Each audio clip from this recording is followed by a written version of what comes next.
won't hold back, but trust me, I'm gon' hold that, hold that.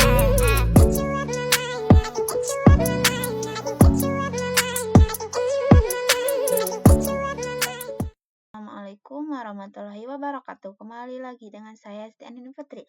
Saya di sini akan menjelaskan kembali tentang Cisco untuk bagian networking model. Definisi. Networking model adalah sebuah konsep dalam arsitektur jaringan yang digunakan sebagai standar dalam proses komunikasi. Data perangkat dalam jaringan selain menjadi standar, networking model ini juga memberikan panduan tentang bagaimana data dikirim, diterima, dan diproses dalam jaringan. Sebelum adanya networking model, setiap vendor memiliki aturan atau standar komunikasinya masing-masing. Akibatnya, perangkat dari vendor yang berbeda sulit untuk saling berkomunikasi. Hal ini membuat pengguna jaringan menjadi lebih rumit karena setiap vendor menggunakan sistem yang berbeda. Oleh karena itu, pada tahun 1984, dibuatlah standar atau spesifikasi minimum oleh ISO, International Organization for Standardization, pada tahun 1984, yaitu dengan nama OSI, Open System Interconnection, atau bisa disebut juga OSI 7 Layer Model. Pada gambar ini, kita dapat lihat perbedaannya. Sebelum adanya OSI model, proses komunikasi data masih belum terstruktur. Nah, sebelum adanya OSI model, proses pengiriman data masih belum terstruktur, sehingga lebih sulit dikelola dengan komunikasi menimbulkan masalah dalam komunikasi. Setelah OSI model diterapkan, proses komunikasi menjadi lebih terstruktur karena dibagi menjadi 7 lapisan, yaitu application, presentation, session, transport, network, data link, dan physical. Dengan pembagian data tersebut, proses pengiriman data menjadi lebih mudah, dipahami lebih efisien, dan lebih terorganisir. Networking model itu ada 2, yaitu networking sekarang menggunakan TCP/IP model. Ini karena TCP/IP lebih less formal dibanding OSI. Sebaliknya, karena OSI lebih kompleks, maka sering digunakan untuk kebutuhan edukasi. Saat ini terdapat 2 model jaringan yang paling dikenal, yaitu OSI model dan TCP/IP model.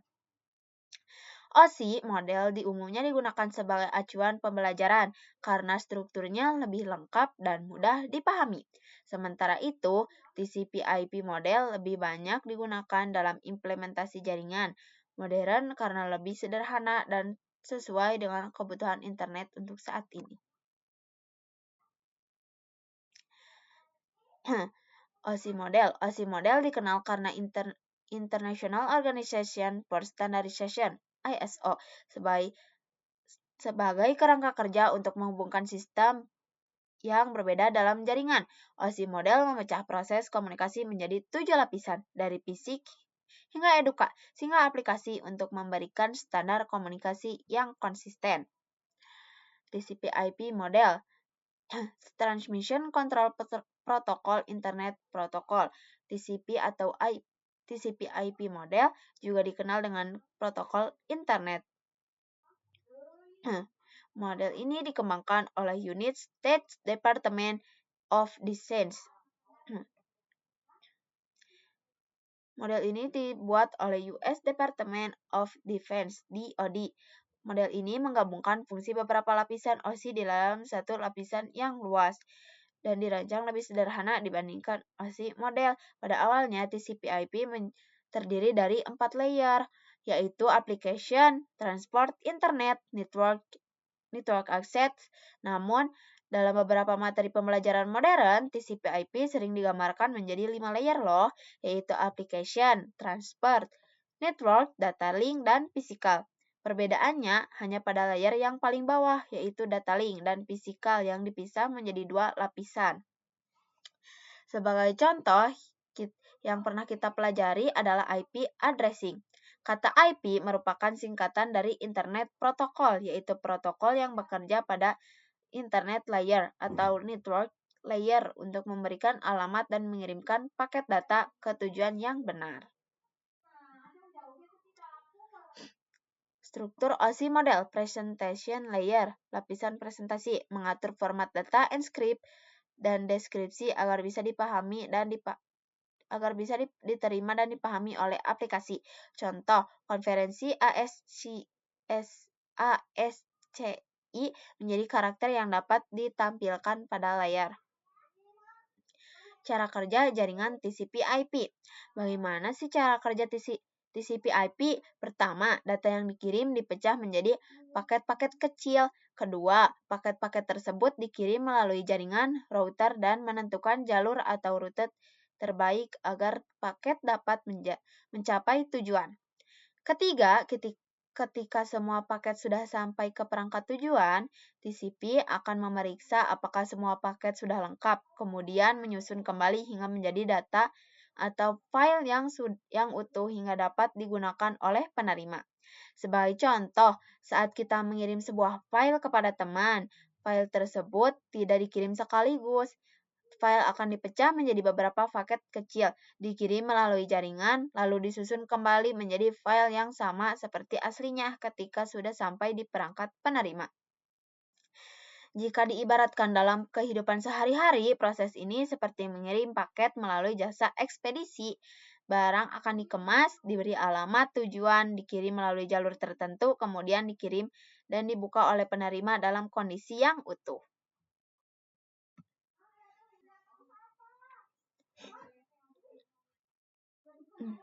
Selanjutnya kita lihat perbandingan antara OSI model dan TCP/IP model. Pada OSI model terdapat 7 layer, yaitu physical, data link, network, transport, session, presentation, dan application.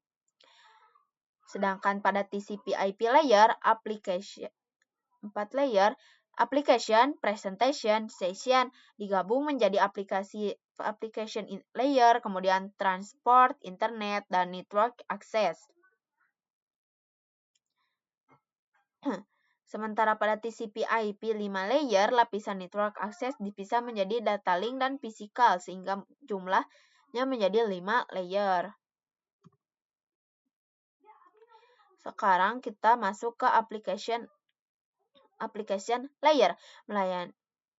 Application layer merupakan lapisan yang menyediakan layanan jaringan untuk aplikasi yang digunakan oleh pengguna. Contoh protokol pada layer ini adalah HTTP, HTTPS, HFTP, SMTP, dan DNS. Sebagai contoh, saat kita membuka browser seperti Google Chrome dan mengetik alamat www.google.com, browser akan mengirim HTTP atau HTTPS request ke server. Server kemudian memproses permintaan tersebut dan mengirim kembali HTTP respons yang berisi halaman web. Setelah itu, browser akan mengolah data tersebut hingga akhirnya halaman website dapat ditampilkan pada layar kita. Nah, sebagai contoh, saat kita mengetik untuk masuk ke website semisal Cisco.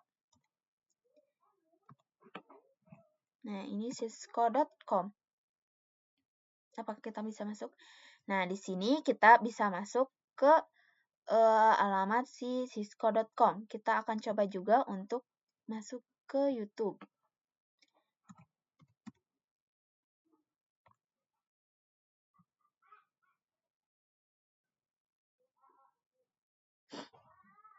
Nah, di sini kita juga sudah bisa masuk untuk ke YouTube.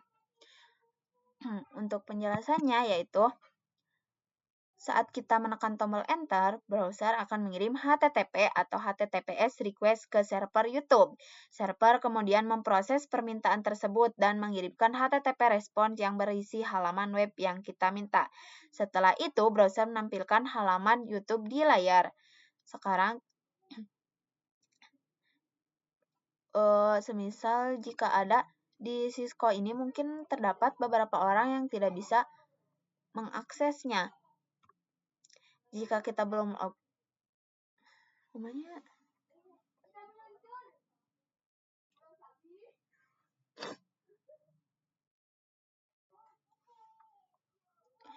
jika semisal kita tidak bisa masuk ke salah satu website, TCP/IP model. TCP Transmission Control Protocol. TCP menggunakan koneksi. Data dikirim secara beruntun, mencegah data yang macet, dan mempermudah dalam menemukan dan memperbaiki kesalahan. Negatifnya, terdapat banyak komunikasi dua arah antara kedua pihak sehingga butuh waktu yang lebih lama. Struktur TCP/IP model. TCP Transmission Control Protocol. TCP menggunakan koneksi. Data dikirim secara beruntun, mencegah data yang macet, dan mempermudah dalam menemukan dan memperbaiki kesalahan. Negatifnya, terdapat banyak komunikasi dua arah antara kedua pihak sehingga butuh waktu yang lebih lama. Struktur TCP/IP model. UDP User Datagram Protocol. Tidak berbasis koneksi. Tanda pengenal atau nomor urut, tidak mengoreksi kesalahan pengirim, dan tidak peduli apabila paket hilang. Positifnya, UDP mengirim data jauh lebih cepat dibanding TCP. Protokol yang tidak berorientasi pada koneksi. UDP mengirim data tanpa melakukan pengecekan apakah semua paket telah dikirim atau tidak. Karena itu, proses pengirimannya lebih cepat, tetapi ada kemungkinan beberapa paket data yang hilang. UDP biasanya digunakan untuk aplikasi yang membutuhkan kecepatan tinggi, seperti video streaming, panggilan suara, dan game online. Jadi, perbedaan utamanya adalah TCP lebih mengutamakan keandalan, sedangkan UDP lebih mengutamakan kecepatan. Fungsi utama TCP/IP model. Menyediakan standar komunikasi pada jaringan dan internet, mengurangi kompleksitas dan menggabungkan beberapa lapisan OSI, menyederhanakan protokol dan hanya menggunakan 4 lapisan inti. Secara sederhana, ketika kita mengatur bagaimana data dikirim, menyediakan standar komunikasi dalam jaringan dan internet, mengurangi kompleksitas dan menggabungkan beberapa lapisan OSI, menyederhanakan protokol dan hanya menggunakan 4 lapisan inti. Menyederhanakan proses komunikasi data agar lebih efisien, mengatur bagaimana data dikirim, diterima, diproses, dan di setiap layer sehingga perangkat yang berada tetap dapat saling berkomunikasi dengan baik. Secara sederhana, ketika kita mengetik alamat website di browser, permintaan akan diproses melalui layer-layer TCP/IP. Setelah itu, data dikirim melalui jaringan menggunakan TCP atau UDP, diteruskan oleh Internet Protocol atau IP. Kemudian, sampai di server akan mengirimkan respon kembali, hingga akhirnya halaman website dapat ditampilkan di layar pengguna.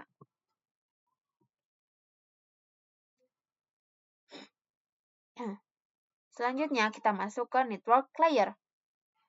Network layer merupakan lapisan yang bertugas memberikan alamat logis berupa IP address kepada setiap perangkat dalam jaringan. Seperti yang sudah kita pelajari pada materi IP address dan subnetting, setiap perangkat harus memiliki IP address yang unik agar dapat saling berkomunikasi.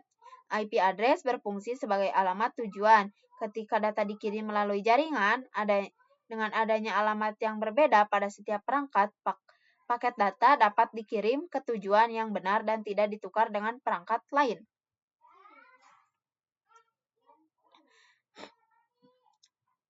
TCP/IP Network Layer. Untuk network layer yang hanya dapat satu contoh, yaitu IP. IP menyediakan dua fitur yang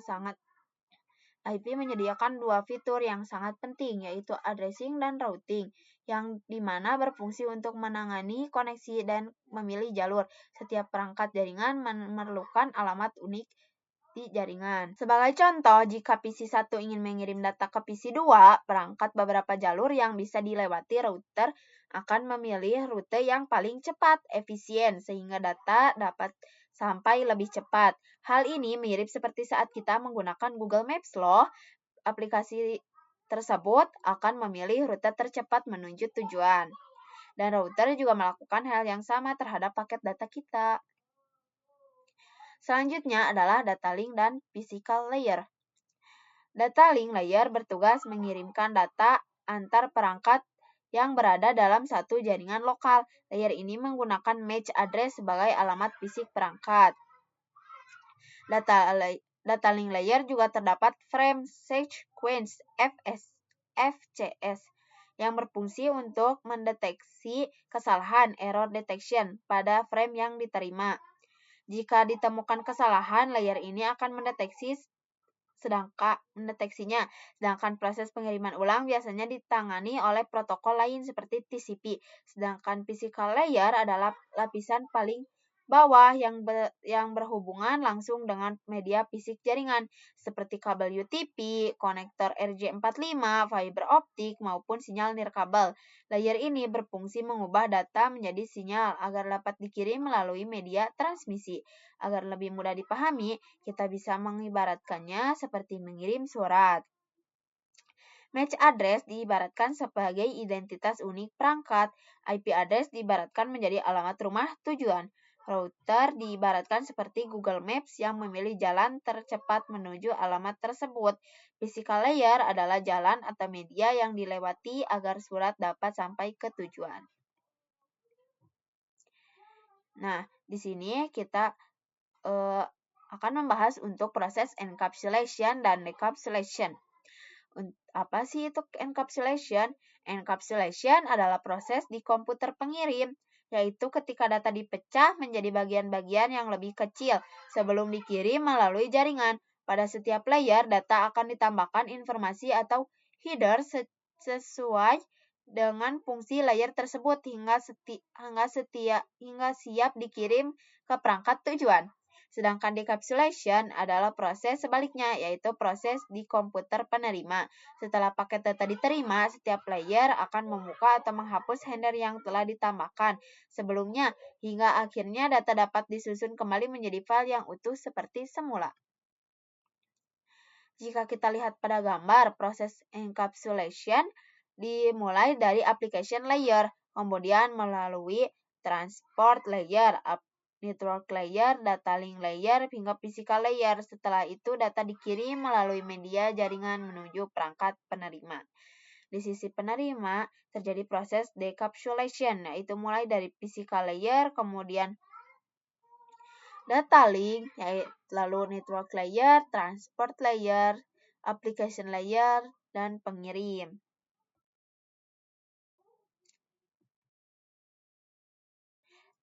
Pada proses encapsulation, awalnya hanya terdapat data, kemudian pada transport layer ditambahkan TCP header sehingga menjadi segmen selanjutnya.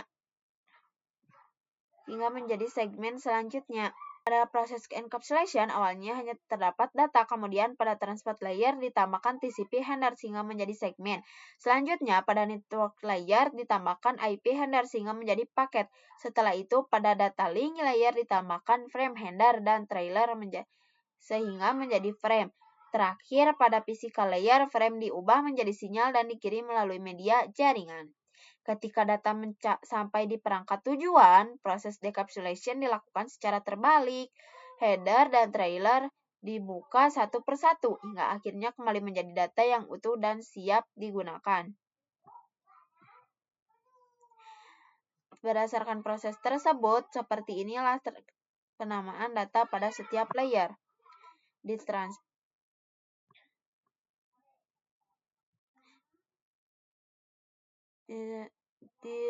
Di transfer disebut segmen, di network layer disebut paket, data link layer disebut frame.